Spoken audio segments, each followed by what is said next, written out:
Hello, fellow peasants.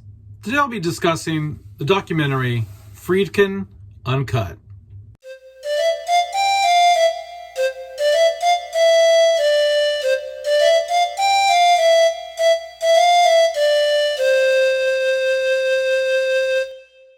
Alright guys, so I hope you had a great Thanksgiving holiday. It's time for Christmas season now. This year went really fast. But I just sat down and watched Friedkin Uncut, and what this is it's a documentary. It's an interview with William Friedkin. It shows other directors giving their thoughts on Friedkin's films, actors that have been in Friedkin's films, giving their thoughts on William Friedkin. Friedkin is discussing his process of filmmaking. What do I like? What do I not like about this documentary? What I like about this documentary is it does give me some insights into things I didn't know about some of the films. I won't spoil anything here, go into particulars, but definitely check this out. It's free on Tubi. It came out in 2018. But I did learn some things I didn't know, even about some of the films that I've watched tons of times that he's made. The dude just really has a great sense of humor. He's a funny motherfucker. He really is. And through watching this, I always knew that William Friedkin was a very cut the bullshit kind of guy in life and in his work. But you really, and I always heard that he was a one-take guy. He was a one-take kind of guy. But I was like, really? Is he really? But yeah, some of the other actors kind of confirmed that in this documentary. They were like, yeah, like it was rare that we did a second take. There was even, this isn't really a spoiler or anything, but in terms of production per se, but there's a shot in a film that he did where you can see the reflection of the camera crew in a truck. And someone's like, we got to redo it, Billy. We got to reshoot that. You can see the camera crew in the reflection on the truck when it pulls up. And he's like, I don't give a fuck. He's like, people know it takes a camera to make a movie. So that was just his attitude. Now, for me personally, I would have reshot that. Like if I was making a movie and I could see the crew's reflection in the truck, I probably would have reshot it. But I can see why he didn't necessarily do it, because the reflection isn't super obvious that it's people. Like you can make it out, but it's not like, oh wow, look how detailed that reflection is of those people. You don't see like the crew's faces in the side of the truck. So it's there, but it's not there. But anyway, he's a little more, I can't say if I was a director that I would do everything one take. Some things are good one take. Some things are good one. Yeah, you could do it better, but there is a spontaneity you get from the first take or two takes or three takes. I would say like past two or three takes, it kind of becomes a little robotic a bit. But anyway, so I really dug the insight here. Some of the behind the scenes footage I'd never seen before. The Exorcist and Sorcerer and To Live and Die in LA and Killer Joe. There's some stuff in here that I hadn't seen before. Some actors that I hadn't seen do interviews before.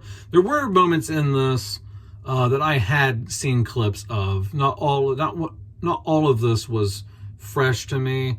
I had seen snippets of this documentary over the last several years on YouTube and things like that, like little shorts or videos or things like that. Some of it was familiar. I'm like, oh, okay, I've seen that. I've seen him say that before. I've seen them talk about him like that before. But great new insight into things. I didn't know how investigative that Friedkin was. He actually went out with the cops. He went out with the narcotics cops in New York, and he even handcuffed somebody. When he worked on a theatrical play, he got into depth about the architecture and and things. And so it's, I always kind of knew that, but they go into a little more depth about how just curious Friedkin was, and how he just wanted to, before he would try to make a film about a world, he wanted to live in that world. He wanted to experience that world. He wanted to document that world as best as possible. And so basically he took his documentary background and he applied it to his filmmaking. And that's genius, because the whole point of a film is, well, you want to tell a story, but what good is the story if no one believes what they're seeing on screen? You have to make the audience feel what they're seeing is happening and that it's real. And Friedkin did an excellent job of it. And Ellen Burstyn said early on in the documentary that the reason the exorcism scene, in The Exorcist, even though it is fantastical and it's wild, crazy, unbelievable, supernatural crap is happening, the audience believes it's happening by the end of the film, because you've spent the whole film slowly introducing you introduce the characters, the priests, the family members. They're real people. You identify with them. Then you slowly introduce one little weird thing that Reagan does, and then another thing, and by the time all these little incidents of supernatural type weird things snowball and accumulate into the final exorcism scene, you're fully on board. If a scene like that were to have happened in the first 10 to 15 minutes of the film, you're out of it. You don't believe it. And so that is a reason also why, like, I love slow burn movies. I like watching slow burn movies. I like making slow burn movies, because you need to establish the people and you need to establish the environment first. You need to sell that this is actually happening. And yeah, so I really enjoyed watching this. I might even get it on Blu-ray, because it probably won't be on Tubi forever. I also really I have another one. Hold on a second. I'll be back in a second. Sorry about that. I'm back. So I have another like documentary style thing where it's behind the scenes, basically. It's called Leap of Faith. My mom got this for me for Christmas several years ago. And this is Friedkin just, sitting down, discussing The Exorcist, how he made it, things like that. So I would highly recommend, when did this come out? I'm not sure. In 2020, I think.